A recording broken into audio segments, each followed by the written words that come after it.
One of the most striking properties about light is that it has colour. To understand the phenomenon of colour, it helps to think about light as a wave. But before we get to that, let's talk a little bit about waves in general. Imagine you're sitting on a boat on the ocean, watching a cork bob up and down in the water. The first thing you notice about the motion is that it repeats itself. The cork traces the same path over and over again, up and down, up and down.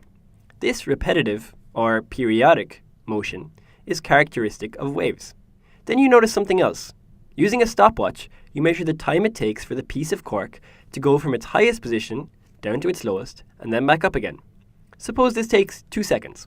To use the physics jargon, you've measured the period of the waves that the cork is bobbing on. That is, how long it takes a wave to go through its full range of motion once. The same information can be expressed in a different way by calculating the wave's frequency.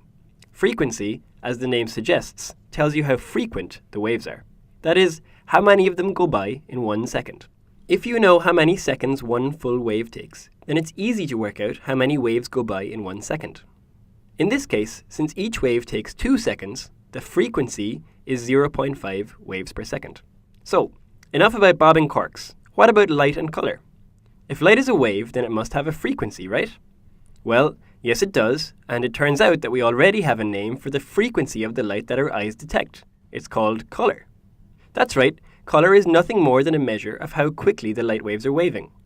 If our eyes were quick enough, we might be able to observe this periodic motion directly, like we can with the cork in the ocean. But the frequency of the light we see is so high, it waves up and down over 400 million times a second, that we can't possibly see it as a wave. But we can tell, by looking at its colour, what its frequency is. The lowest frequency light that we can see is red, and the highest frequency is purple.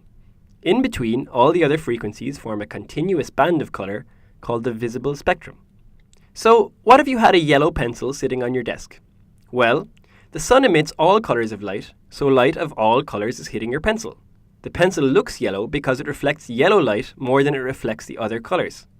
What happens to the blue, purple and red light? They get absorbed, and the energy they are carrying gets turned into heat. It's similar with objects of other colours. Blue things reflect blue light, red things reflect red light, and so on. White objects reflect all colours of light, while black things do exactly the opposite, and absorb at all frequencies.